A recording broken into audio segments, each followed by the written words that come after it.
Hello friends, welcome back to all of you in pharma notes. तो आप सभी कैसे हो? आई होप आप सभी ठीक होंगे, अच्छे होंगे।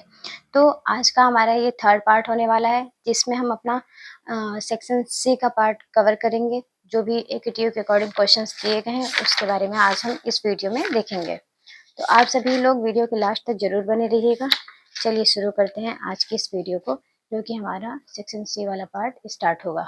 ये हमारी थर्ड वीडियो है और आप लोग वीडियो के लास्ट तक जरूर बने रहिएगा। तो चलिए शुरू करते हैं। हमारा पहला क्वेश्चन है, जो कि एकेटीयू के 2022-23 के पेपर में सेक्शन सी का पहला क्वेश्चन है। Describe the structure and functions of spinal cord. मतलब कि इस क्वेश्चंस में हमें स्पाइनल कॉर्ड क्या है, उसका स्ट्रक्चर क्या है और उसका फंक्शंस क्या है, उसके बारे में हमें बताना है। तो देखते हैं कि स्पाइनल कॉर्ड क्या होता है, इसका इंट्रोडक्शन देखते हैं। So, the spinal cord is a long cylindrical structure of the central nervous system। मतलब जो स्पाइनल कॉर्ड होता है वो एक लॉन्ग टाइप का होता है, लॉन्ग सिलेंड्रिकल टाइप का होता है, जो कि हमारे सेंट्रल नर्वस सिस्टम का मेन पार्ट होता है। जिसमें हमारा सेकंड पॉइंट क्या कहता है, it form a connection between the brain and different parts of the body. ये हमारे ब्रेन को और हमारी बॉडी के डिफरेंट डिफरेंट पार्ट्स को एक दूसरे से कनेक्ट करता है। एंड थर्ड पॉइंट है, the spinal cord help in transmitting nerve impulses, controlling reflex action, maintaining posture and coordinating body movements. Means कि जो स्पाइनल कॉर्ड्स होता है वो जो नर्व इम्पल्सेस जनरेट होते हैं हमारी बॉडी में, उसको ट्रांसमिट करने में, ट्रांसफर करने में हेल्प करता है।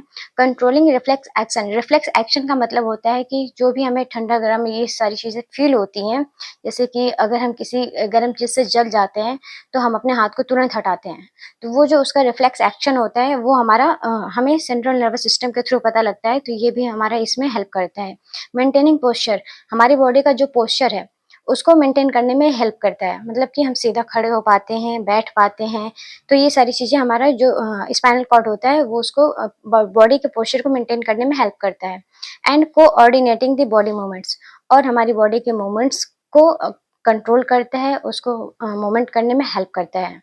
एंड लास्ट पॉइंट क्या है इसका, it is one of the most important organ of the nervous system. ये हमारे ऑर्गन सिस्टम का हमारे ये नर्वस सिस्टम का एक बहुत ही ज़रूरी इम्पोर्टेंट ऑर्गन होता है, जो कि बहुत ही ज़रूरी है, जैसे जो कि हमारा स्पाइनल कॉर्ड होते हैं। अब स्ट्रक्चर देखते हैं, इसका स्ट्रक्चर क्या है। स्ट्रक्चर ऑफ स्पाइनल कॉर्ड, मतलब कि इसके स्ट्रक्चर में हमको ये बताना है कि वो कहाँ पे लोकेटेड होता है, उसमें कौन कौन से पार्ट इन्वॉल्व होते हैं। तो इन सारी चीज़ों के बारे में हमें बताना है। तो फर्स्टली हम इसका स्ट्रक्चर देखते हैं। ये है स्पाइनल कॉर्ड का स्ट्रक्चर है, जिसमें हमारा क्या होता है कि सर्वाइकल वर्टिब्री होते हैं, जो कि C1 से C7 तक होते हैं। C1, C2, C3, C4, C5, C6, C7, ये हमारा सर्वाइकल वर्टिब्री होता है। एंड उसके बाद हमारा आता है थोरैक्सिक वर्टिब्री, जो कि T1 टू T12 होते हैं। मतलब ये T1 से लेके T12 तक होता है। एंड देन हमारा आता है लंबर वर्टिब्री, जो कि हमारा 5 होते हैं, जो कि हमारा स्टार्ट होता है L1 से लेके L5 तक। एंड लास्ट में हमारा आता है सैक्रल, सैक्रल हमारा S1 एंड S5 तक जाता है, मतलब 1 से 5 तक ये भी होते हैं। एंड लास्ट पार्ट होता है इसका कॉकिक्स, ये जो हमारा होता है ये बोन कॉकिक्स होता है। तो ये स्ट्रक्चर होते हैं वर्टिब्रल कॉलम का, ये हमारा स्ट्रक्चर है। तो इसका पहले हमें स्ट्रक्चर बनाना है एंड देन उसके बारे में हमें बताना है। तो इसमें स्ट्रक्चर में हमें ये बताना है कि ये लोकेटेड कहाँ पे होता है। तो सबसे पहले हम इसका लोकेशन बताएंगे कि ये कहाँ पे लोकेटेड होता है। The spinal cord is situated inside the vertebral canal of the vertebral column। मतलब कि ये जो हमारा स्पाइनल कॉर्ड होता है वो वर्टिब्रल कैनाल के अंदर की साइड सिचुएटेड होता है, प्रेजेंट होता है, जिसको हम वर्टिब्रल कॉलम के नाम से जानते हैं, और आम भाषा में बोले जिसको हम बैकबोन के नाम से जानते हैं, मतलब रीढ़ की हड्डी के नाम से जानते हैं। एंड इसका सेकंड पॉइंट है, it begins from the medulla oblongata of the brain. मतलब कि हमारे ब्रेन का जो मेडुला ऑब्लोंगाटा पार्ट होता है उससे ये शुरू होता है, मतलब वहां से ये ओरिजिन होता है, स्टार्ट होता है। सेकंड पार्ट है हमारा shape and size. Shape and size क्या स्पाइनल कॉर्ड का, उसके बारे में जानते हैं। The spinal cord is long, soft and cylindrical in shape. मतलब जो हमारे स्पाइनल कॉर्ड होता है वो लॉन्ग मतलब लंबा होता है, सॉफ्ट मतलब स्मूथ होता है थोड़ा, और क्या सिलेंड्रिकल शेप में होता है, मतलब कि सिलेंड्रिकल आकार का होता है ये। And in adult it measures approximately 40 to 45 centimetre in length. तो ये जो हमारे एडल्ट्स की बॉडी होती है उसमें लगभग ये 42 से 45 सेंटीमीटर लॉन्ग पाए जाते हैं। It is protected by the vertebral column. और इसका जो ये प्रोटेक्ट किया जाता है, इसका प्रोटेक्शन वर्टिब्रल कॉलम करता है। सो ये हमारा शेप एंड साइज हो गया कि मतलब कितना लॉन्ग है, 42 से लेके 45 सेंटीमीटर ये लंबा होता है और इसको वर्टिब्रल कॉलम प्रोटेक्ट करता है। और ये लॉन्ग होता है, सॉफ्ट होता है और सिलेंड्रिकल शेप का होता है। एंड थर्ड पार्ट हमारा आता है कवरिंग ऑफ स्पाइनल कॉर्ड, मतलब कि स्पाइनल कॉर्ड जो है वो किस चीज से ढका होता है, उसकी लेयर कौन कौन सी होती हैं। तो basically the spinal cord is surrounding by 3 protective membrane called meninges. मतलब कि स्पाइनल कॉर्ड जो होते हैं वो उसके चारों तरफ 3 प्रोटेक्टिव लेयर्स पाई जाती हैं, जिसको हम मेनिंजेस के भी नाम से जानते हैं। और ये 3 मेन लेयर होती है, हमारा डुआ मैटर होता है जिसको हम कहते हैं dura mater, and arachnoid mater and pia mater. So ये 3 मेन लेयर होती हैं स्पाइनल कॉर्ड की, जो कि हमारे स्पाइनल कॉर्ड को कवर करके रखती हैं। एंड हमारा फोर्थ पार्ट है कि इंटरनल स्ट्रक्चर क्या है इसका, इसके इंटरनल स्ट्रक्चर में क्या क्या प्रेजेंट होते हैं उसकी बात करते हैं। तो इसमें हमारे जो वर्टिब्रल कॉलम है उसमें बेसिकली हमारा ग्रे मैटर होता है एंड व्हाइट मैटर होते हैं। तो ये बेसिकली इनसाइड प्रेजेंट होते हैं वर्टिब्रल कॉलम के स्पाइनल कॉर्ड के। एंड फिफ्थ पॉइंट है इसका सेंट्रल कैनाल। सेंट्रल कैनाल में क्या होते हैं वो उसके बारे में देखते हैं। A narrow canal is present at the centre of the spinal cord. मतलब कि ये जो सेंट्रल कैनाल होता है वो पतली नली टाइप सा स्ट्रक्चर होता है, जो कि हमारे स्पाइनल कॉर्ड के बिल्कुल बीचों बीच मतलब सेंटर में प्रेजेंट होता है। It contains cerebrospinal fluid. ये जो होता है कि ये सीएसएफ को कंटेन किया रहता है। अभी हमने लॉन्ग क्वेश्चन में देखा था, पहला क्वेश्चन हमारा था कि सीएसएफ क्या होता है, वो कैसे फॉर्मुलेट होता है, वो हमारे ब्रेन में स्पाइनल कॉर्ड में कैसे सर्कुलेट करता है। तो ये सारी चीजें हम इसके पहले वाली वीडियो में देख चुके हैं। अगर आप लोगों ने वो वाली वीडियो देखी होगी तो आप लोगों को पता होगा। तो सीएसएफ हमारा जो होता है, जो सेंट्रल कैनाल होते हैं उसमें प्रेजेंट होता है। CSF provide nourishment and protection to the nervous tissue. जो सीएसएफ होता है, सेरेब्रोस्पाइनल फ्लूइड जो होते हैं, वो नर्वस टिश्यू को प्रोटेक्ट करते हैं और उनको नरिशमेंट प्रोवाइड करते हैं। मतलब जो भी जरूरी नेसेसरी सब्सटेंस होते हैं वो इनको प्रोवाइड करते रहते हैं। एंड सिक्स पॉइंट हमारा enlargement of the spinal cord. मतलब कि स्पाइनल कॉर्ड का इनलार्जमेंट क्या है। The spinal cord has two enlarge region. मतलब कि स्पाइनल कॉर्ड के पास दो इनलार्ज रीजन होते हैं। जैसे कि पहला हमारा है सर्वाइकल इनलार्जमेंट, मतलब कि gives rises two nerves supplying the upper limbs. ये जो सर्वाइकल इनलार्जमेंट होता है वो नर्व को सप्लाई करता है कहाँ, ऊपर की लिम्ब की तरफ। मतलब जो हमारी बॉडी का ऊपर का पार्ट है उसकी की तरफ ये हमारे नर्व इम्पल्स को सप्लाई करता है। एंड सेकंड हमारा आता है लंबर इनलार्जमेंट। तो लंबर इनलार्जमेंट में क्या होता है कि बिल्कुल इसका अपोजिट होता है। ये नर्व को सप्लाई तो करते हैं बट बॉडी के लोअर लिम्स में, जैसे कि हमारे कमर के नीचे का जो पार्ट है उधर ये जो इम्पल्सेस जनरेट होते हैं उनको सप्लाई करने में हेल्प करते हैं। एंड फिर हमारा आता है 7 पॉइंट क्या कह रहा है वो उसको देखते हैं। Segments of the spinal cord. मतलब स्पाइनल कॉर्ड्स के कितने सेगमेंट्स होते हैं, मतलब क्या क्या चीज प्रेजेंट होता है स्पाइनल कॉर्ड में। So the spinal cord is divided into 31 segments. जो हमारे स्पाइनल कॉर्ड्स होते हैं उसके पास 31 सेगमेंट्स होते हैं। जैसे कि 8 सर्वाइकल सेगमेंट्स होते हैं, 12 थोरैक्सिक सेगमेंट्स होते हैं, 5 लंबर सेगमेंट्स होते हैं, 5 सैक्रल सेगमेंट्स होते हैं एंड 1 कॉक्सिजियल सेगमेंट्स होते हैं। जैसे कि अभी हमने स्ट्रक्चर में देखा था। तो ये इसका मेन पार्ट होता है। मतलब कि हमारे स्पाइनल कॉर्ड्स में कितनी बोन प्रेजेंट है वो टोटल होती है हमारी 31। और उस बोन में कितने कितने पार्ट, कौन कौन सा बोन है वो सब हमने देखा। जैसे कि 8 cervical, 12 thoracic, 5 lumbar, 5 sacral and 1 coccyx bone होता है। 8th पॉइंट क्या है हमारा स्पाइनल नर्व्स। मतलब स्पाइनल नर्व्स क्या है।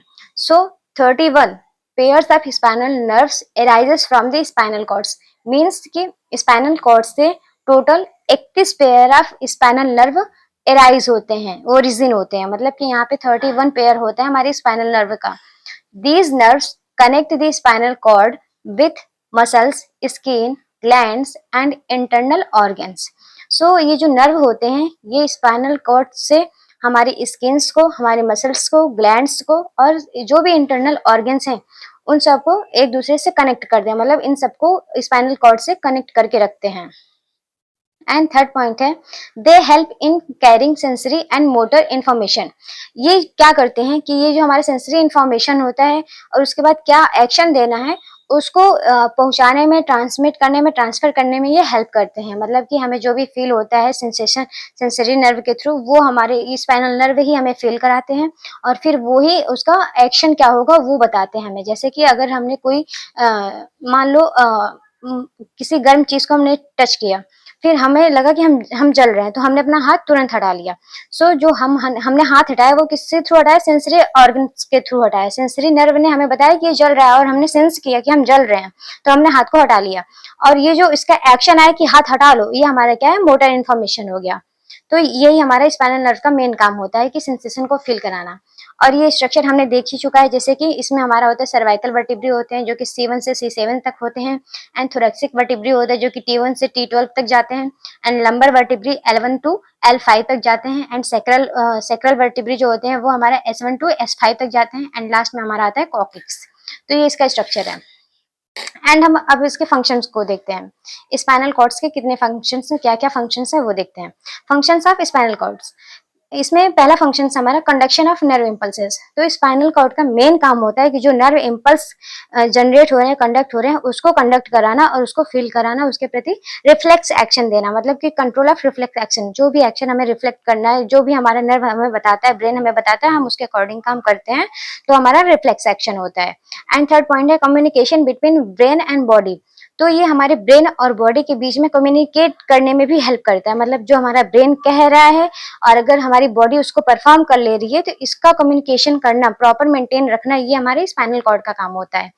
एंड हमारा फोर्थ पॉइंट है maintenance of muscle stones and posture. ये जो स्पाइनल कॉर्ड्स होते हैं हमारे मसल स्टोन को और हमारी बॉडी के पोस्चर को मेंटेन करने में भी हेल्प करता है। एंड फिफ्थ है हमारा coordination of simple movements.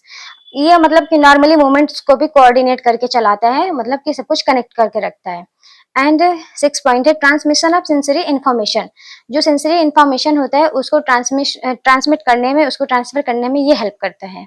And जैसे कि हमारा हो गया feeling the coldness of ice when holding it in the hand. मतलब कि जब हम बर्फ को हाथ में लेते हैं तो हमें उसका जो कोल्डनेस होता है, मतलब कि जो वो ठंडा फीलिंग आता है हमें, उसको हम फील कर पाते हैं। क्यों फील कर पाते हैं? क्योंकि जो सेंसरी इन्फॉर्मेशन है उसको स्पाइनल कॉर्ड क्या करता है? ट्रांसमिट करने में हेल्प करता है। तो ये हमारा स्पाइनल कॉर्ड्स के बारे में कवर हो गया है, जो कि 7 मार्क्स के अकॉर्डिंग इतना मैटर लिखना मोर देन सफिशियंट है। तो अगर आप इस तरीके से अपने सेमेस्टर में पेपर में इतना लिख कर आते हैं कि अगर स्पाइनल कॉर्ड्स के बारे में पूछा गया है, तो फिर अगर आप इतना मैटर डाल देते हो तो फिर आपको प्रॉपर नंबर मिल जाएंगे, इसमें कोई दो राय नहीं है। अच्छा खासा मैंने मैटर लिखा हुआ है, और अगर आपको नोट्स चाहिए तो फिर आप नोट्स के लिए कमेंट करिए, हम आपको नोट्स प्रोवाइड करेंगे। तो ये हमारा स्पाइनल कॉर्ड्स के बारे में कवर हो गया। अब हम दूसरा क्वेश्चन देखते हैं। दूसरा क्वेश्चन क्या है हमारा? सेकेंड क्वेश्चन है हमारा demonstrate the anatomy and physiology of liver and gall bladder. मतलब कि हमें लीवर और गाल ब्लेडर का एनाटॉमी एंड फिजियोलॉजी बताना है। तो बेसिकली हम देखते हैं लीवर क्या होता है। The liver is the largest internal gland of the human body. मतलब जो लीवर है वो ह्यूमन बॉडी का सबसे लार्जेस्ट इंटरनल ग्लैंड होता है। मतलब कि अगर कोई पूछे कि लार्जेस्ट इंटरनल ग्लैंड क्या है बॉडी का, तो वो हमारा है लीवर। एंड सेकेंड पॉइंट है it plays an important role in digestion, metabolism, storage of nutrients and detoxification of harmful substances. मतलब कि ये जो हमारा लीवर होता है हम सभी जानते हैं बहुत ही ज्यादा इंपॉर्टेंट रोल प्ले करता है बेसिकली डाइजेशन में, मतलब भोजन को पचाने में, मेटाबॉलिज्म में, उसका भोजन का मेटाबॉलिज्म करने में ये हेल्प करता है। कोई दवा खाते हैं तो उसका भी मेटाबॉलिज्म करता है, हमारे लीवर के थ्रू ही होता है। स्टोरेज ऑफ न्यूट्रिएंट्स, और न्यूट्रिएंट्स को भी ये स्टोर रखता है अपने पास। और डिटॉक्सिफिकेशन, मतलब जो हमारी बॉडी में हार्मफुल सब्सटेंसेस आते हैं तो उसको डिटॉक्सिफाई करके बॉडी से रिमूव आउट कराने में हेल्प करता है। अब एनाटॉमी ऑफ लीवर, लीवर की अगर एनाटॉमी की बात करें हम तो देखते हैं। ये हमारे लीवर का एनाटॉमी स्ट्रक्चर है। देखिए लीवर में क्या क्या पार्ट प्रेजेंट होता है। ये राइट लोब है लीवर का, ये लेफ्ट लोब है लीवर का। ये हमारा फैल्सिफार्म लिगामेंट होता है जो कि राइट लोब को लेफ्ट लोब से कनेक्टेड रखता है। एंड फिर उसके बाद हमारा आता है, ये हमारा हेपेटिक आर्टरी होता है, ये हमारा हेपेटिक पोर्टल वेन है, और ये भी हमारा हेपेटिक पोर्टल वेन होता है। And this is gall bladder, ये हमारा गाल ब्लेडर होता है। अभी इस क्वेश्चन में पूछा गया ना कि गाल ब्लेडर को भी हमें बताना उसका एनाटॉमी क्या, फिजियोलॉजी क्या है, तो वो यही देख लीजिए आप लोग इसका स्ट्रक्चर। ये बेसिकली ये छोटा सा हमारा गाल ब्लेडर होता है जो कि हमारे लीवर के नीचे की तरफ की ओर प्रेजेंट होता है, और ये हमारा सिस्टिक डक्ट होता है। एंड ये हमारा क्या है, कॉमन हेपेटिक डक्ट है। तो ये बेसिकली हमारा लीवर का स्ट्रक्चर है, आप सभी लोग देख सकते हैं, और कमेंट करके जरूर बताइएगा कि स्ट्रक्चर कैसा बना हुआ है। सो ये हमारा एनाटॉमी हो गया लीवर का। अब इसका हमें ये बताना है कि ये कहाँ लोकेटेड होता है, इसका साइज क्या है, शेप क्या है, और कितने लोब्स होते हैं लीवर में, वो सब कुछ हमें बताना है डिटेल में। सो फर्स्टली हम देखते हैं location. The liver is located in the upper right side of the abdomen. मतलब कि जो लीवर होता है वो हमारे स्टमक में, पेट के ऊपर की साइड की ओर प्रेजेंट होता है, लोकेटेड होता है। It lies just below the diaphragm and above the stomach. ये बेसिकली हमारे डायफ्राम के ऊपर, सॉरी, डायफ्राम के नीचे और स्टमक के ऊपर प्रेजेंट होता है। मतलब कि जो डायफ्राम है ये होता है हमारी बॉडी में, इनर साइड में ये डायफ्राम है, और ये स्टमक का जो पार्ट है, स्टमक के पार्ट्स के नीचे, मतलब स्टमक से ऊपर, ये हमारा पेट है, इसके ऊपर जस्ट, और डायफ्राम के नीचे, इसके बीच में ये प्रेजेंट होता है हमारा लीवर। एंड साइज की बात करें तो लीवर की साइज क्या होती है उसको देखते हैं। Size and weight. It is the largest gland in the body. मतलब कि जो लीवर है वो सबसे बड़ी ग्लैंड मानी गई है, सबसे बड़ी ग्रंथि होती है बॉडी की। In adults, it weigh about 1.2 to 1.5 kg। मतलब कि ये लगभग 1 kg से लेके 1.5 kg तक का होता है, किलोग्राम तक का होता है। And lobes of liver. Liver में कितने लोब्स होते हैं वो देखते हैं। बेसिकली हमारे लीवर में 4 लोब्स होते हैं। पहला राइट लोब होता है, लेफ्ट लोब होता है, कार्डेट लोब होता है एंड क्वाड्रेट लोब होता है। तो ये लोब्स बहुत जरूरी है, इनको लिखना मत भूलिएगा। एंड फोर्थ पॉइंट है हमारा blood supply. The liver receives blood from hepatic artery. मतलब हिपैटिक आर्टरी में ये जो हमारा लीवर है वो ब्लड कहाँ से रिसीव करेगा? हिपैटिक आर्टरी से, जो कि सप्लाइज ऑक्सीजन रिच ब्लड। जो हमारी हिपैटिक आर्टरी होती है वो ऐसे ब्लड को सप्लाई करती है जो कि ऑक्सीजनेटेड होती है, ना कि डीऑक्सीजनेटेड। जैसे कि अभी हमने देखा ना हिपैटिक आर्टरी, तो हिपैटिक आर्टरी क्या करती है? ऑक्सीजनेटेड ब्लड को सप्लाई करती है। एंड फिर हम देखते हैं hepatic portal vein brings nutrient rich blood from digestive tract. मतलब कि ये जो हिपैटिक पोर्टल वेन होता है वो न्यूट्रिएंट से भरा हुआ ब्लड को डाइजेस्टिव ट्रैक्ट से लेकर जाता है। एंड हमारा फिफ्थ पॉइंट क्या कह रहा है? Structure unit. स्ट्रक्चरल यूनिट क्या है? The functional unit of liver is called hepatic lobules. मतलब कि लीवर की हमारी फंक्शनल यूनिट क्या है? हिपैटिक लोब्यूल्स होता है। And liver cells are also known as hepatocytes. तो लीवर की जो सेल्स होती हैं उनको हम हिपैटोसाइट्स के भी नाम से जानते हैं।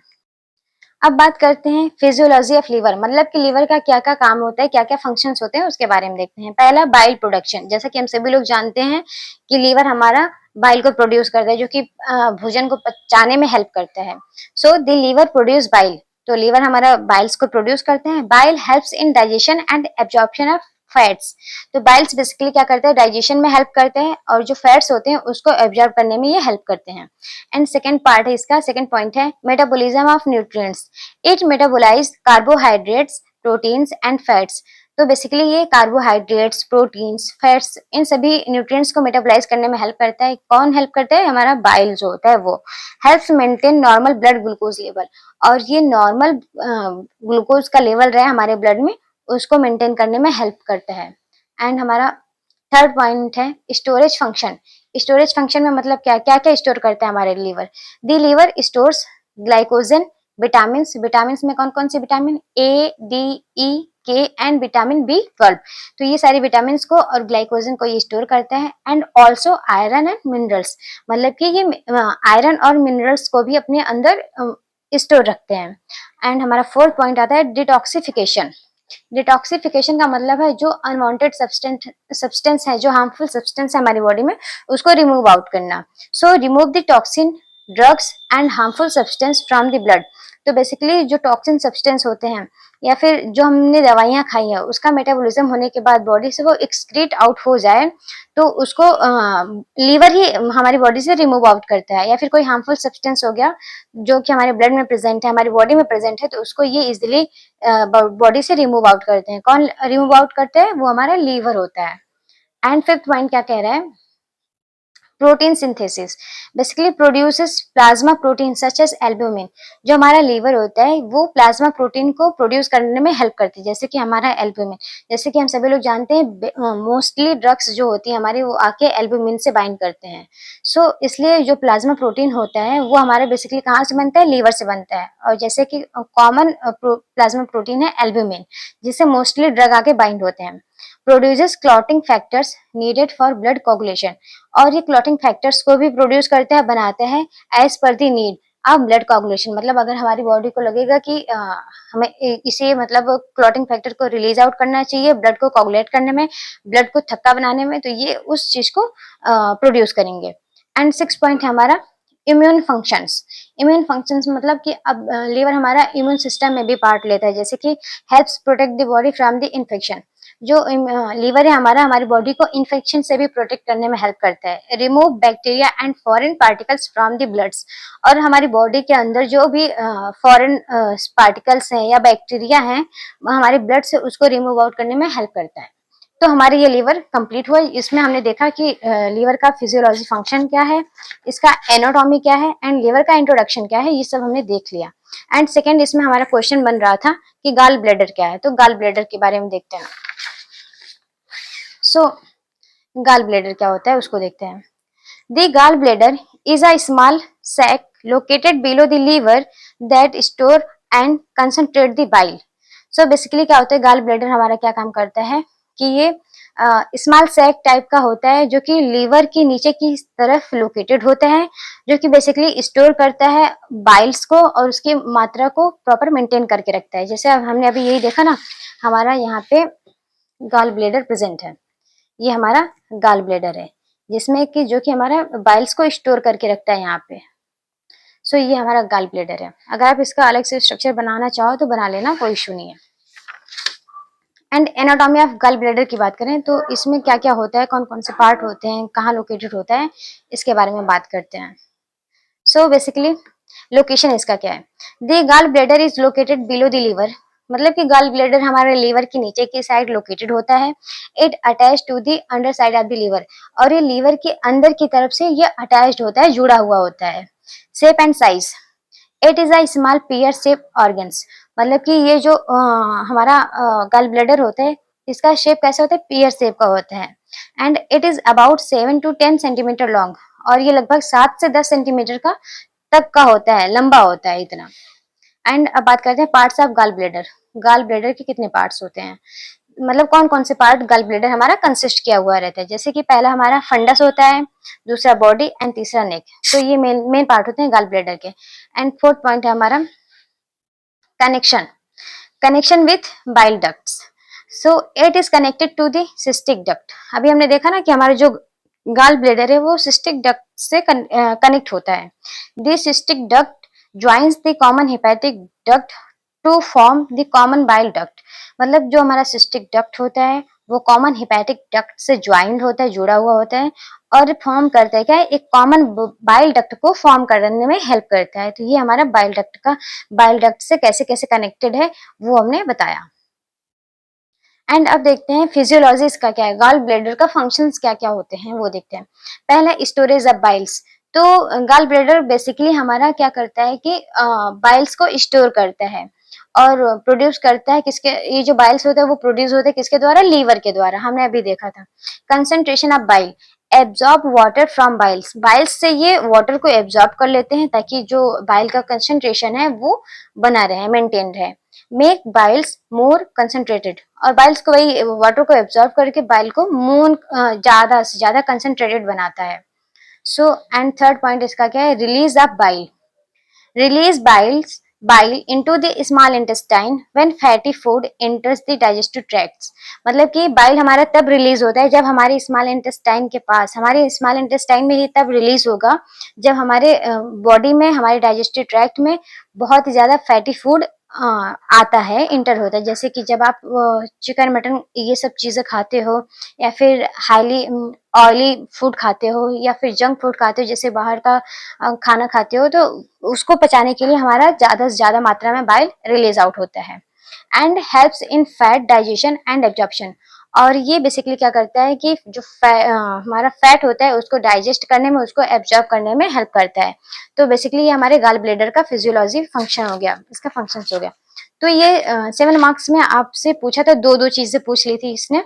पहला लीवर क्या है वो बताया है, लीवर का एनाटॉमी एंड फिजियोलॉजी क्या है वो बताना था, एंड सेकंड गाल ब्लैडर क्या है उसके बारे में बताना था। तो हमने कवर कर लिया, इतना मैटर मोर देन सफिशियंट है, और आप इतना अगर लिख कर आ जाते हो तो आपको अच्छा खासा नंबर मिलेगा।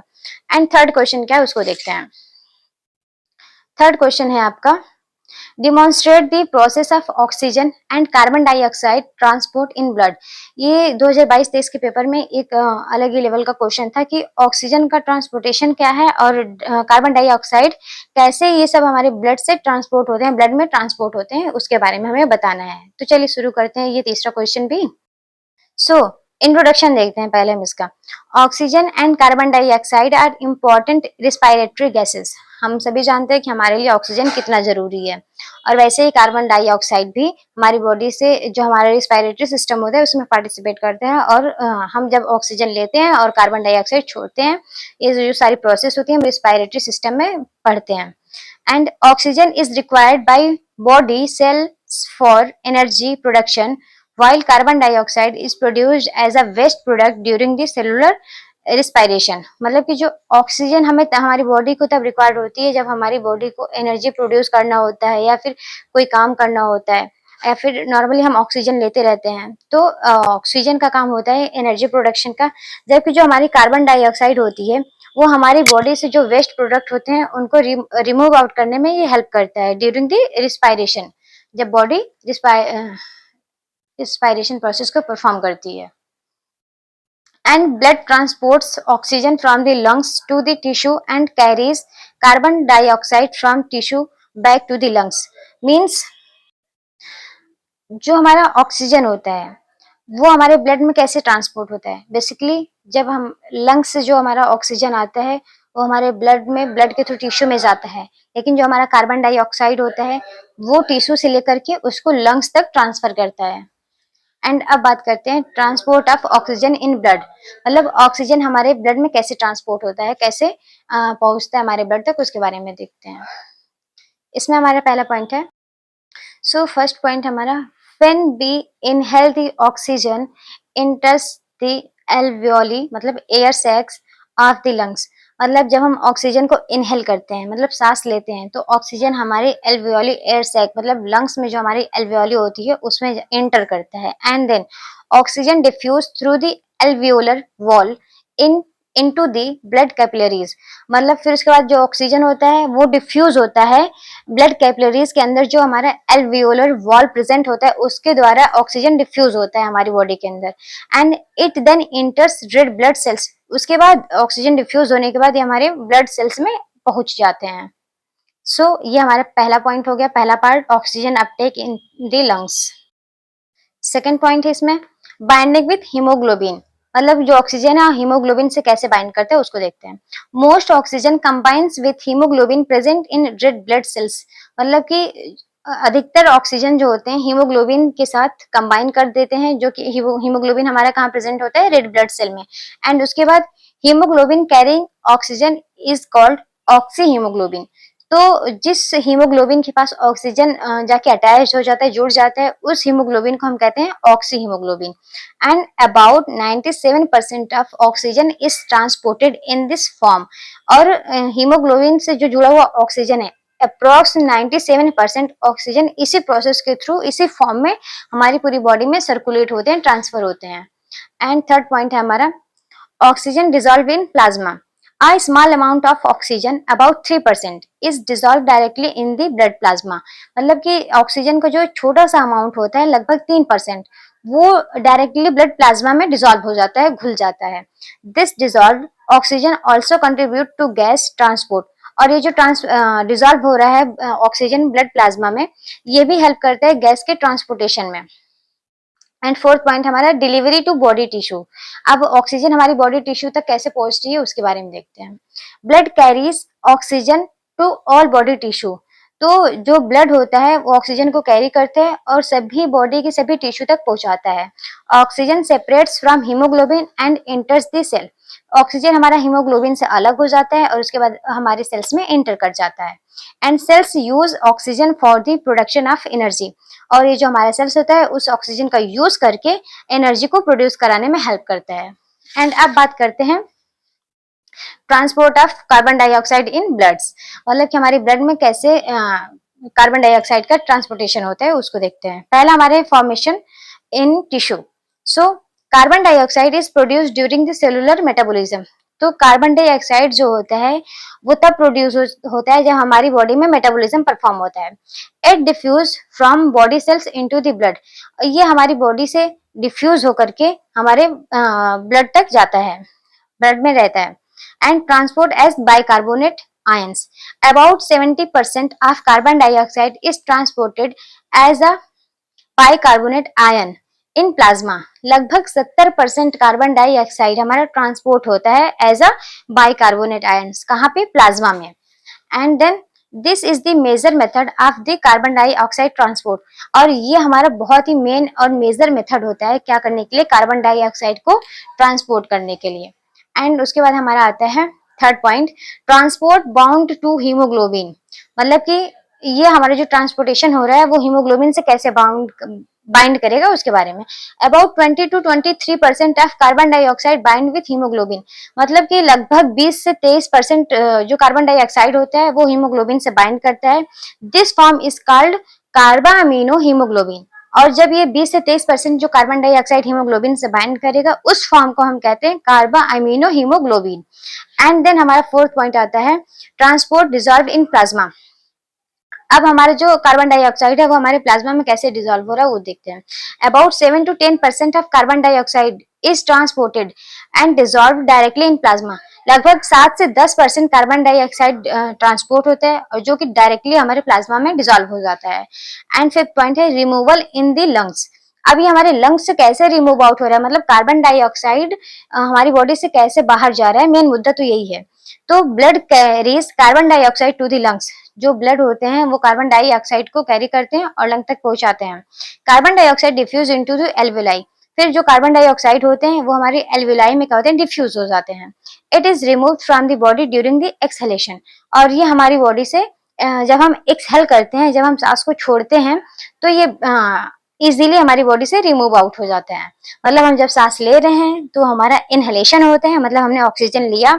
जब हम सांस छोड़ रहे होते हैं तो उसको हम एक्सहेलेशन कहते हैं, मतलब कि हमने कार्बन डाइऑक्साइड को अपनी बॉडी से बाहर कर दिया, छोड़ दिया, मतलब एक्सहेल कर दिया। अब हम अपना फोर्थ नंबर क्वेश्चन देखते हैं सेक्शन सी के according. Illustrate the physiology of urine formation and with well level diagram. तो 2022-23 के पेपर में ये क्वेश्चन पूछा गया था। तो फर्स्टली इंट्रोडक्शन देखते हैं। Urine formation is the process by which the kidney remove waste product, excess water and harmful substances from the bloods.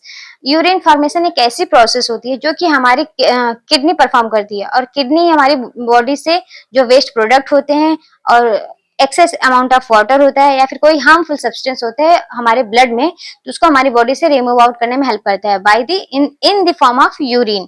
This process takes place in the nephron, और ये जो प्रोसेस होती है ये बेसिकली कहाँ होती है? नेफ्रॉन में होती है। Which is the functional unit of the kidney, जो कि हमारी किडनी की क्या होती है? फंक्शनल यूनिट होती है। तो नेफ्रॉन क्या हमारी बॉडी की फंक्शनल, किडनी की फंक्शनल यूनिट है। तो बेसिकली इसके स्ट्रक्चर को देखिए आप, स्ट्रक्चर ऑफ नेफ्रॉन। तो ये हमारा क्या है? ग्लोमेरुलस है, और ये हमारा वोमेन कैप्सूल है। ये इफरेंट आर्ट्रियोल है और ये अफरेंट आर्ट्रियोल है। ये अफरेंट है और ये इफरेंट है, और ये ग्लोमेरुलस ट्यूब्यूल्स है और ये वोमेन कैप्सूल्स होता है। एंड ये हमारा क्या आते हैं? प्रोक्सिमल कन्वोल्यूटेड ट्यूब्यूल्स होते हैं। एंड ये लूप ऑफ हेनले होता है जिसको हम हेनले लूप कहते हैं। एंड ये हमारा डिजिटल कन्वोल्यूटेड ट्यूब्यूल्स होता है, और ये हमारा कलेक्टिंग डक्ट होता है। तो बेसिकली मतलब जो भी हमारा ब्लड आता है यहाँ पे और उसका फिल्ट्रेशन होता है, फिल्ट्रेशन होने के बाद वो पीसीटी में जाते हैं, मतलब प्रोक्सिमल कन्वोल्यूटेड ट्यूब्यूल में जाते हैं, एंड देन वो हमारे लूप ऑफ हेनले में आते हैं। एंड यहाँ पे भी हमारी फिर उसके बाद ये इधर आते हैं जिसको हम डिजिटल कन्वोल्यूटेड ट्यूब्यूल कह रहे हैं। इधर आके जो हमारा फिर एक्सेस अमाउंट जो भी इंपॉर्टेंट सब्सटेंस है वो रिटर्न रीअब्सॉर्ब हो जाते हैं। जो भी नेसेसरी न्यूट्रिएंट्स वगैरह होते हैं, वाटर्स होते हैं, साल्ट्स होते हैं, वो रिटर्न यहाँ रीअब्सॉर्ब होते हैं। एंड देन जो फिर वेस्ट बचता है वो हमारा कलेक्टिंग डक्ट से होते हुए वो कलेक्ट हो जाता है और यूरिन के फॉर्म में वो बॉडी से एक्सक्रीट आउट हो जाता है। तो बेसिकली ये हमारा काम होता है नेफ्रॉन का। अब इसकी फिजियोलॉजी के बारे में बात करें। इसका फिजियोलॉजी क्या है? जैसे कि अभी हमने जो समझा देखा वही है इसकी फिजियोलॉजी। अब इसको हम इस वर्ड में देखते हैं। फिजियोलॉजी ऑफ यूरिन फॉर्मेशन, मतलब कि यूरिन का फॉर्मेशन कैसे हो रहा है। Urine formation occurs in 3 main steps. तो यूरिन का जो फॉर्मेशन होता है वो मेनली 3 स्टेप्स में होता है। पहला ग्लोमेरुलर फिल्ट्रेशन, मतलब कि इस स्टेप में क्या होता है, this is the first step of the urine formation. ये यूरिन फॉर्मेशन का फर्स्ट स्टेप होता है। It occurs in the glomerulus, और ये बेसिकली कहाँ होता है, ग्लोमेरुलस में होता है। ग्लोमेरुलस क्या होता है, जो हमारा ये ऐसे ऐसे बना होता है बोमेन कैप्सूल के अंदर, तो उसमें ये बेसिकली यहाँ पे हमारा फिल्ट्रेशन होता है। Blood pressures forces water and small dissolve substance into the बोमेन capsules. तो जो ब्लड का प्रेशर्स होता है, जो ब्लड प्रेशर फोर्स अप्लाई करते हैं वाटर पे, और उसके बाद क्या होता है कि ये हमारे वोमेन कैप्सूल में डिजॉल्व होने लगते हैं substance, and then large proteins and blood cells remain in the blood. उसके बाद जो लार्ज प्रोटीन होती है और जो ब्लड सेल्स होते हैं वो हमारी ब्लड में ही रह जाती हैं, मतलब रुकी रहती हैं, वो वहाँ वोमेन कैप्सूल से बाहर नहीं जाती हैं। मीन्स के जो अमाउंट ऑफ वाटर है, छोटे छोटे वाटर पार्ट है वाटर का, या फिर कोई और पार्ट है, तो वो इजिली डिजॉल्व हो जाता है कहाँ पे, वोमेन कैप्सूल में। एंड जो लार्ज अमाउंट ऑफ प्रोटीन्स हैं और ब्लड सेल्स हैं वो हमारे ब्लड में वापस चले जाते हैं, वहीं पे रुक जाते हैं। And the fluid form is called glomerular filtrate. उसके बाद जो ये फ्लूइड फॉर्म होता है उस फ्लूइड को हम क्या कहते हैं, ग्लोमेरुलर फिल्ट्रेट कहते हैं। एंड देन हमारा सेकंड पॉइंट आता है ट्यूबुलर रीअब्जॉर्प्शन। मतलब अभी हमने देखा ना, प्रॉक्सिमल कन्वोल्यूटेड ट्यूब्यूल्स होता है, डिजिटल कन्वोल्यूटेड ट्यूब्यूल्स होता है, तो ये अब इनका काम आ गया, ये क्या कर रहे हैं, ट्यूबुलर रीअब्जॉर्प्शन का क्या काम है। Tubular reabsorption process mainly occurs in the proximal convoluted tubules, मतलब कि वोमेन कैप्सूल के बाद जो भी यहाँ पे हमारा पहला स्टार्ट हो रहा है ट्यूब्यूल्स, उसको हम क्या कहते हैं, पीसीटी, पीसीटी कहते हैं। सो ट्यूबुलर रीअब्जॉर्प्शन प्रोसेस स्टार्ट होता है हमारे प्रॉक्सिमल कन्वोल्यूटेड ट्यूब्यूल्स में, जिसको हम शॉर्ट में पीसीटी के नाम से जानते हैं।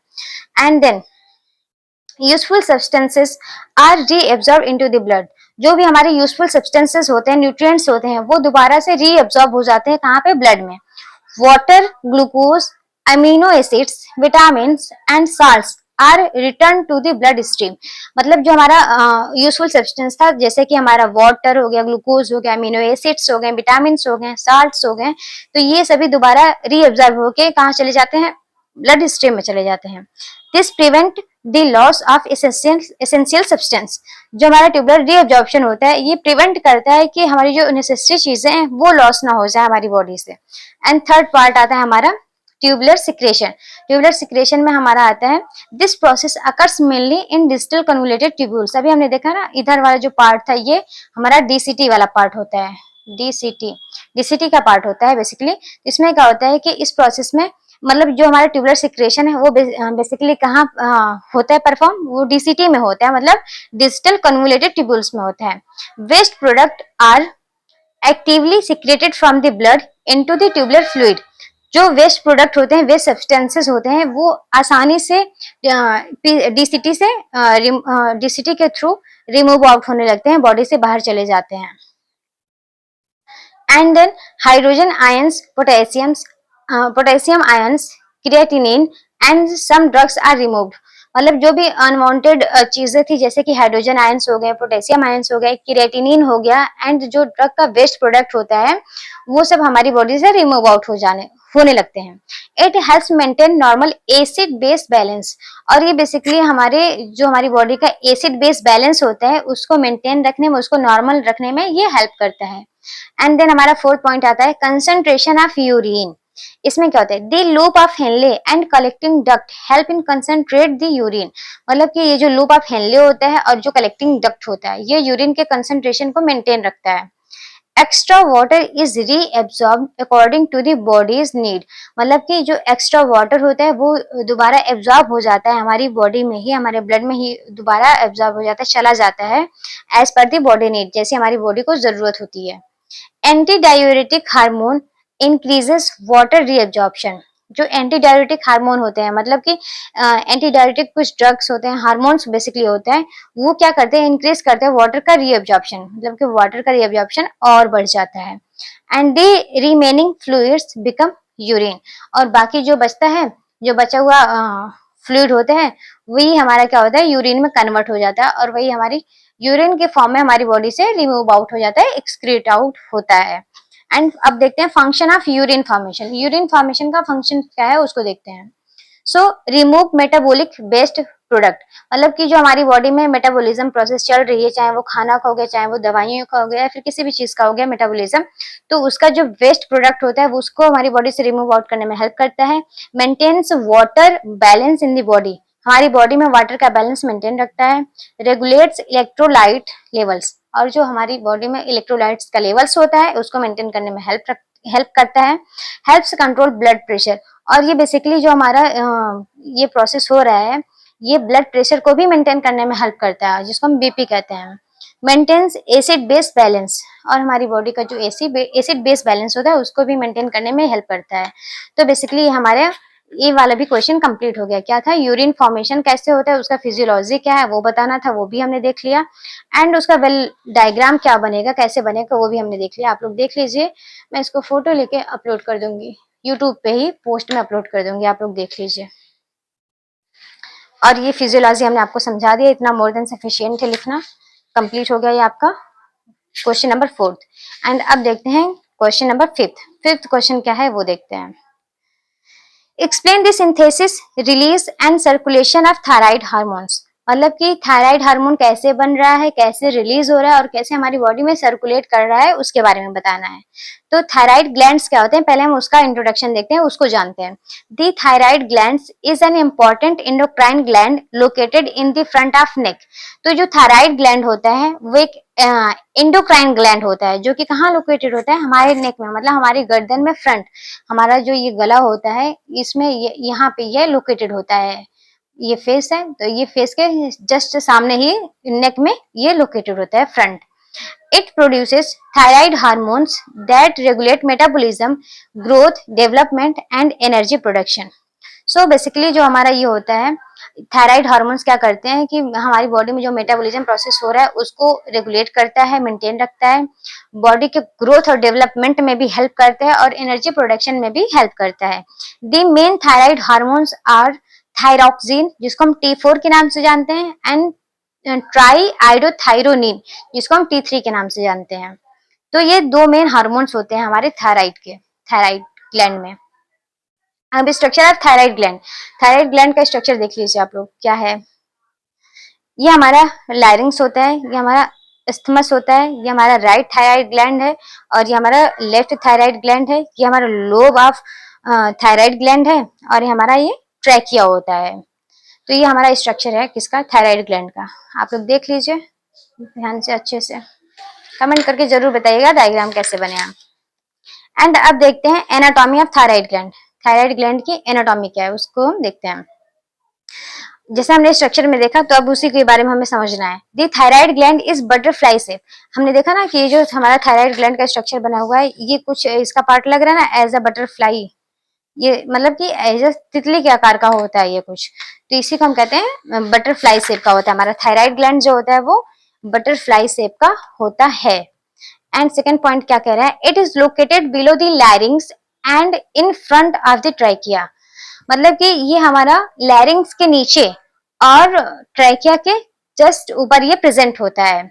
It consist of two lobes connected by a narrow isthmus, ये इसमें दो लोब्स प्रेजेंट होते हैं, राइट एंड लेफ्ट, जो कि इस्थमस के द्वारा कनेक्टेड होते हैं। The gland contains mainly follicles filled with a protein called thyroglobulin, मतलब जो हमारा ग्लैंड है वो ऐसे फॉलिकल्स कंटेन किए रहते हैं, जो कि फॉलिकल्स में हमारा क्या फिल होता है, बेसिकली थायरोग्लोब्यूलिन, जो कि हमारा एक प्रोटीन होता है। एंड अब बात करते हैं synthesis of thyroid hormone, thyroid hormone कैसे सिंथेसिस हो रहा है उसके बारे में देखते हैं। पहला हमारा अपटेक ऑफ आयोडीन, इसमें देखते हैं iodine from food is absorb into the blood, मतलब जो हम खाना खाते हैं उसके थ्रू जो आयोडीन जाता है वो हमारे ब्लड में एब्जॉर्ब हो जाता है। Thyroid follicular cells actively take up iodine from the blood stream, और जो थायराइड फॉलिकुलर्स होते हैं, जो सेल्स होती हैं, वो आयोडीन को ब्लड स्ट्रीम से एक्टिवली ले लेती हैं, टेक अप कर लेती हैं। एंड सेकेंड पॉइंट क्या कह रहा है, formation of thyroglobulin and follicular cells produces a protein called thyroglobulin। तो जो follicular cells आयोडीन को ली थी, मतलब टेक अप की थी, वो प्रोड्यूस करती हैं कुछ प्रोटीन्स को, जिसको हम थायरोग्लोब्यूलिन के नाम से जानते हैं। This protein is stored inside the thyroid follicles, और ये जो प्रोटीन होती हैं ये थायराइड ग्लैंड के फॉलिकल्स में स्टोर हो जाती हैं।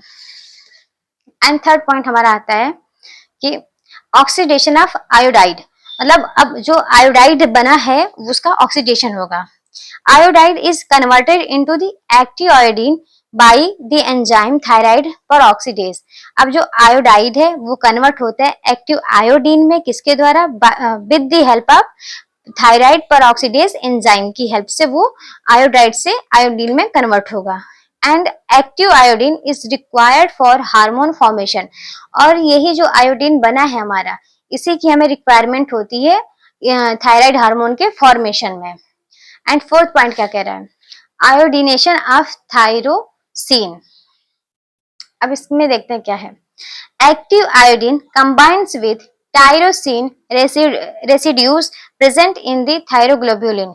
अब जो आयोडीन है वो हमारा टायरोसिन रेसिड्यू से जाके जुड़ जाएगा, जो कि हमारे थायरोग्लोब्यूलिन में प्रेजेंट होता है। एंड वन आयोडीन फॉर्म मोनोआयोडोटायरोसिन, और एक आयोडीन हमारा एक आयोडोटायरोसिन को फॉर्म करता है। And two iodine atom form diiodotyrosine, और अगर दो अमाउंट ऑफ या दो मॉलिक्यूल ऑफ आयोडीन जुड़ेंगे, ऐड होंगे, तो क्या फॉर्म करेंगे? Diiodotyrosine. और अगर एक आयोडीन रहा तो वो फॉर्म करेगा मोनोआयोडोटायरोसिन फॉर्म करेगा, जिसको हम सिंपल में मोनोआयोडोटायरोसिन को MIT के नाम से जानते हैं, और डाई आयोडोटायरोसिन को हम DIT के नाम से जानते हैं। एंड फिफ्थ पॉइंट हमारा formation of thyroid hormones. And finally हमारा थायराइड हार्मोन्स का फॉर्मेशन होगा, जैसे कि one monoiodotyrosine combines with one DIT to form T3। मतलब कि एक MIT जो कंबाइंस करेगा एक DIT से तो फॉर्म करेगा T3। अगर दो DIT मॉलिक्यूल्स कंबाइन करेगा तो हमारा फॉर्म करेगा T4। मतलब कि जब हमारा एक आयोडीन कंबाइन हुआ तो हमारा T3 बनेगा, लेकिन जब दो मॉलिक्यूल ऑफ आयोडीन कंबाइन होंगे तो हमारा T4 बनेगा। T3 को हम ट्राई आयोडोथायरोनिन के नाम से जानते हैं, और T4 को हम थायरोक्सिन के नाम से जानते हैं। And these hormones remain stored in the follicles attached to the thyroglobulin, और ये जो हार्मोन्स होते हैं आफ्टर दैट फॉर्मेशन स्टोर हो जाते हैं फॉलिकल्स में, और अटैच्ड जो कि हमारा अटैच होता है किससे? थायरोग्लोब्यूलिन से। एंड अब बात करते हैं रिलीज ऑफ थायराइड हार्मोन, मतलब थायराइड हार्मोन कैसे रिलीज हो रहा है। पहला पॉइंट है stimulation of TSH। So the pituitary gland secrete the thyroid stimulating hormone, जिसको हम TSH के नाम से जानते हैं। तो सबसे पहले TSH हार्मोन क्या करता है? थायराइड ग्लैंड को स्टिमुलेट करता है, थायराइड हार्मोन को स्टिमुलेट करेगा, मतलब कि एक्टिव करेगा। जो कि कहाँ होता है, जो कौन करता है? ये हमारा पिट्यूटरी ग्लैंड सिक्रेट कराता है इस हार्मोन को, TSH हार्मोन को। And then TSH stimulate the thyroid gland to release hormone, और आफ्टर दैट TSH क्या करेगा कि थायराइड ग्लैंड को स्टिमुलेट करेगा, एक्टिव करेगा और हार्मोन्स को रिलीज करवाएगा। एंड सेकंड पॉइंट क्या हमारा? Break down of thyroglobulin. मतलब इसमें क्या होता है? Follicular cells take up thyroglobulin from the follicles. इसमें फॉलिकुलर सेल्स क्या होते हैं? थायरोग्लोब्यूलिन से फॉलिकल्स में जो हमारा होता है हार्मोन्स उसको लेते हैं। Enzyme break down thyroglobulin and release the T3 and T4। उसके बाद जो हमारा एंजाइम वहां पे प्रेजेंट होता है वो थायरोग्लोब्यूलिन को ब्रेक डाउन करेगा, तोड़ेगा, और उसके बाद क्या होगा? T3 and T4 hormones release हो जाते हैं। एंड थर्ड पॉइंट हमारा entry into the blood. T3 and T4 passes through the follicular cells. तो T3 एंड T4 जो होते हैं हमारे फॉलिकुलर सेल्स से पास हो जाते हैं, and they enter near by blood capillaries and circulate through out the body. और ये हमारे एंटर कर जाते हैं ब्लड कैपिलरीज में और सर्कुलेट करने लगते हैं होल बॉडी में, पूरी बॉडी में। And circulation of thyroid hormones, इसमें क्या है? पहला पॉइंट है transport in blood. Most T3 and T4 circulate bound to plasma protein. मतलब बेसिकली हमारे जो T3 एंड T4 हार्मोन्स होते हैं वो प्लाज्मा प्रोटीन से बाइंड करते हैं। And the major transport protein is thyroxine binding globulin. तो जो हमारा और मेजर पार्ट होता है प्रोटीन का, उससे ये हमारा जो होता है हार्मोन्स जो होते हैं T3 T4 जाके बाइंड कर लेते हैं, किससे? थायराक्सिन बाइंडिंग ग्लोब्यूलिन से बाइंड करते हैं और ट्रांसपोर्ट कराने में हेल्प करते हैं।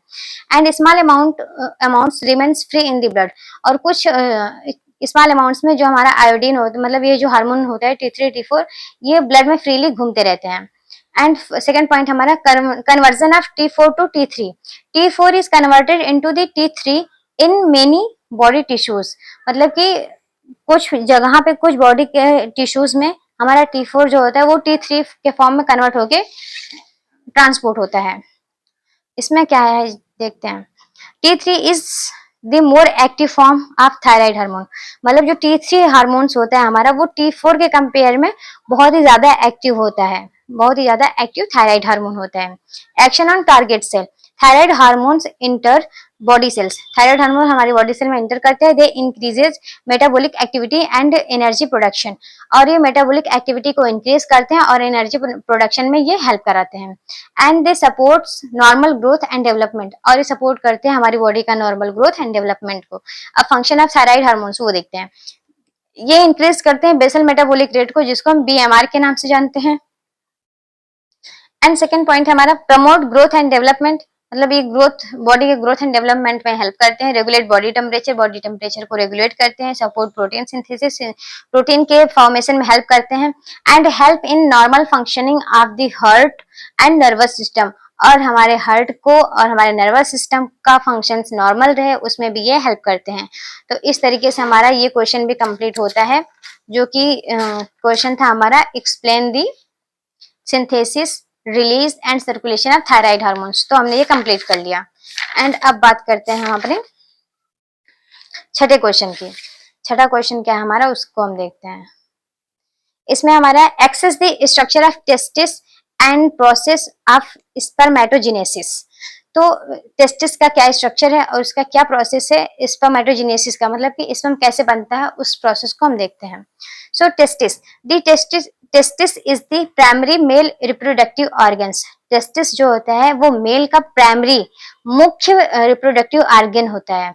It produces male sex cells, जिसको हम स्पर्म के नाम से जानते हैं, एंड द हार्मोन टेस्टोस्टेरॉन। सो ये जो टेस्टिस होता है, ये मेल सेक्स सेल मतलब स्पर्म को प्रोड्यूस करने में और टेस्टोस्टेरॉन हार्मोन को प्रोड्यूस करने में हेल्प करता है। And the formation of sperm cells is called spermatogenesis. और स्पर्म का फॉर्मेशन ही क्या कहलाता है, spermatogenesis. This process takes place inside the seminiferous tubules of the testis. और ये जो प्रोसेस होता है ये हमारे सेमनीफेरस ट्यूब्यूल्स, टेस्टिस के सेमनीफेरस ट्यूब्यूल्स के अंदर की साइड होता है, इनर साइड होता है। अब देखते हैं स्ट्रक्चर ऑफ टेस्टिस। स्ट्रक्चर तो मैंने इसका नहीं बनाया, लेकिन हाँ उसका जो जो पार्ट होता है हमने उसको डिस्क्राइब किया हुआ है। तो देखिए इसमें लोकेशन क्या है। The testis are a pair of oval shaped organ. मतलब जो टेस्टिस होता है वो एक पेयर होता है, मतलब कि दो पार्ट होते हैं इसमें। सो एक पेयर होता है जो कि ओवल शेप का होता है, ऑर्गन होता है, ओवल शेप का ऑर्गन होता है। They are located inside the scrotum outside the abdominal cavity. ये हमारा लोकेटेड होता है अंदर की साइड स्क्रोटम में और बाहर की साइड एब्डोमिनल कैविटी में, कैविटी के बाहर होता है। The lower temperature of the scrotum helps in sperm production. So ये जो स्क्रोटम होता है ये अंदर की साइड इसलिए होता है ताकि इसका जो टेम्परेचर रहे वो कम रहे और स्पर्म के प्रोडक्शन में हेल्प मिले। एंड सेकेंड पॉइंट हमारा आता है covering up testis. Each testis is covered by a tough fibrous layer called tunica albuginea। तो जो हमारा टेस्टिस होता है वो बेसिकली कवर होता है एक टफ फाइब्रस से, जिसको हम क्या कहते हैं, tunica albuginea. This covering protects the testis. और ये जो लेयर होती है ट्यूनिका एल्बुजिनिया, ये हमारे टेस्टिस को प्रोटेक्ट करती है। एंड थर्ड पॉइंट है हमारा internal structure. The testis is divided into many small compartment called lobules. जो टेस्टिस होता है उसमें कई स्मॉल छोटे छोटे कंपार्टमेंट्स बने होते हैं, जो कि जिसको हम क्या कहते हैं, लोब्यूल्स के नाम से जानते हैं। Each lobule contain 1 to 3 seminiferous tubules. और एक लोब्यूल्स जो होते हैं वो कम से कम 1 से 3 सेमनीफेरस ट्यूब्यूल्स को कंटेन किया रहता है। सेमनीफेरस ट्यूब्यूल्स का होता है these are long coiled tubes where sperm are formed. जो सेमनीफेरस ट्यूब्यूल्स होता है वो लॉन्ग होता है, कोलाइड शेप का होता है, इस टाइप का होता है। और ये क्या करता है कि यहाँ पे स्पर्म का फॉर्मेशन होता है और स्पर्म के फॉर्मेशन में ही ये हेल्प करता है। They are lined by the germ cells and Sertoli sales.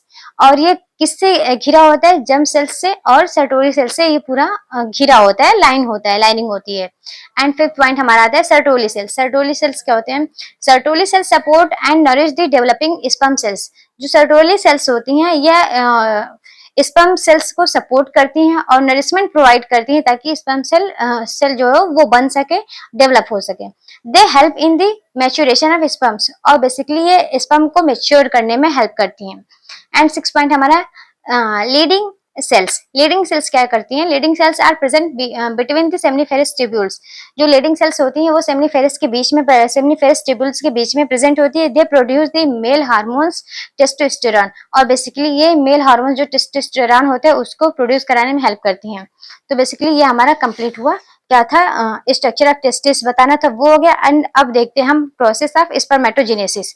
Spermatogenesis का क्या क्या प्रोसेस है उसको देखते हैं। So, spermatogenesis क्या होता है? Spermatogenesis is the biological process by which male reproductive cells called sperms are formed from the immature germ cells inside the seminiferous tubules of the testis. Spermatogenesis एक biologically प्रोसेस होता है जिसमें sperm का formation होता है male reproductive cells के द्वारा, और जो कि सेमिनिफेरस ट्यूब्यूल्स के अंदर की साइड ये प्रोड्यूस होता है टेस्टिस में। एंड प्रोसेस ऑफ स्पर्मेटोजेनेसिस, इसका प्रोसेस क्या उसको देखते हैं। सबसे पहले हमारा स्पर्मेटोगोनिया आया। स्पर्मेटोगोनिया में क्या होता है कि 2n जो हमारा स्पर्मेटोगोनिया में जो गुणसूत्र होते हैं उनके जो नंबर होते हैं वो 2n होते हैं। एंड देन उसके बाद प्राइमरी स्पर्मेटोसाइट्स बनता है जिसमें भी उसका नंबर 2n ही होता है। एंड उसके बाद मियोसिस प्रोसेस होती है, मियोसिस फर्स्ट, जिसमें जो 2n होता है वो अलग अलग n में डिवाइड हो जाता है, मतलब सिंगल सिंगल n में बन जाता है। तो इसको हम सेकेंडरी स्पर्मेटोसाइट्स के नाम से जानते हैं। एंड उसके बाद मियोसिस सेकंड होता है। मियोसिस सेकंड में क्या होता है कि ये जो हमारा सेकेंडरी स्पर्मेटोसाइट्स है वो फर्दर स्पर्मेटिड्स का फॉर्मेशन करता है। स्पर्मेटिड्स जब बन जाते हैं एंड देन उसके बाद हमारा क्या होता है कि स्पर्म का फॉर्मेशन हो जाता है। ये सारी प्रोसेस होती है स्पर्मेटोजेनेसिस में। इसको आप ध्यान से देख लीजिएगा और ऐसे ही फ्लोचार्ट स्ट्रक्चर बना दीजिएगा एग्जाम में। एंड अब बात करते हैं इसमें जो स्टेप इन्वॉल्व होता है उसके बारे में। पहला स्टेप है मल्टीप्लिकेशन फेजेस। इसमें क्या होता है? The process begins with germ cells called spermatogonia। ये जो प्रोसेस होती है वो हमारे जर्म सेल के साथ स्टार्ट होती है जिसको हम स्पर्मेटोगोनियम के नाम से जानते हैं या स्पर्मेटोगोनिया के नाम से जानते हैं। And then these cells divided repeatedly by mitosis. और उसके बाद ये जो हमारा सेल होता है वो कंटिन्यूअसली डिवाइड होता चला जाता है, जैसे 2n से n में, n से फर्दर n में कन्वर्ट होते चला जाता है। And as a result the number of germ cells increases. उसके बाद जो नंबर ऑफ जर्म सेल्स होते हैं वो इंक्रीज हो जाते हैं। Some cell remain as a spermatogonia while other continue to develop. Some मतलब कुछ सेल्स रिमेन, रुक जाते हैं, जबकि कुछ सेल्स से हमारे क्या होते हैं, डेवलप होने लगते हैं, कंटिन्यू स्पर्म के फॉर्मेशन में हेल्प करने लगते हैं। एंड देन सेकेंड फेज हमारा आता है ग्रोथ फेज। इसमें क्या होता है? Selected spermatogonia increases in size. मतलब जो बचा हुआ हमारा सेल्स था वो क्या होगा कि वो ग्रोथ फेज में आ जाएंगे। तो मतलब इसमें उनकी जो साइज होती है वो इंक्रीज होने लगती है। They collect nutrients and cellular materials. और ये क्या करते हैं? न्यूट्रिएंट्स को कलेक्ट करने लगते हैं और मटेरियल्स सेलुलर सेल से मतलब मटेरियल्स को लेने लगते हैं ताकि इनको प्रॉपर न्यूट्रिएंट्स मिल पाए और ये ग्रोथ कर पाए। These enlarged cells are called primary spermatocytes. और जो ये पहला सेल्स बनता है उसको हम क्या कहते हैं? प्राइमरी स्पर्मेटोसाइट्स के नाम से जानते हैं। This stage prepare the cells for meiotic division. और ये स्टेज क्या करता है कि सेल्स के मायोटिक डिवीजन के लिए हेल्प करता है। एंड थर्ड पॉइंट हमारा आता है मैच्योरेशन फेज। मैच्योरेशन फेज में क्या होता है इसको देखते हैं। Each primary spermatocytes undergoes meiosis first। तो प्राइमरी जो स्पर्मेटोसाइट्स होता है वो फर्स्ट मियोसिस में जाता है and secondary spermatocytes are form. और उसके बाद सेकेंडरी स्पर्मेटोसाइट्स बनता है and each secondary spermatocytes undergoes meiosis second. और प्रत्येक सेकेंडरी स्पर्मेटोसाइट्स क्या होते हैं? मियोसिस सेकेंड में जाता है। एंड उसके बाद क्या होते हैं? 4 स्पर्मेटिड्स आर प्रोड्यूस। 4 स्पर्मेटिड्स बन जाते हैं। These spermatids contains half the number of chromosome। और ये जो स्पर्मेटिड्स होते हैं ये हाफ नंबर ऑफ क्रोमोसोम को कंटेन किए रहते हैं। एंड देन उसके बाद देखते हैं फोर्थ पॉइंट हमारा आता है spermatogenesis. The spermatids are not fully functional sperm. जो स्पर्मेटिड्स बनते हैं वो फुल्ली डेवलप नहीं होते हैं, मतलब स्पर्म का फंक्शंस वो कंप्लीटली परफॉर्म नहीं कर सकते हैं। And then they gradually change their shape. उसके बाद ये धीरे धीरे अपने शेप को चेंज करते हैं। A head, middle piece and tail are formed. And then उसमें एक हेड बनता है, मतलब सिर बनता है, उसका बीच का पार्ट होता है, उसकी बॉडी बनती है और उसमें पूंछ बनता है, टेल आते हैं, पूंछ आते हैं। The nucleus become compact and उसमें फिर न्यूक्लियस का इन्वॉल्वमेंट होता है, न्यूक्लियस बनता है। The resulting cells are called mature spermatozoa. और उसके बाद फाइनली हमारा क्या होता है कि स्पर्म का फॉर्मेशन हो जाता है, जिसको हम क्या कहते हैं, स्पर्मेटोजोआ, जो कि हमारा स्पर्म सेल्स होता है। एंड अब रिलीजमेंट को देखते हैं, रिलीज ऑफ स्पर्म मतलब स्पर्मिएशन क्या है वो देखते हैं।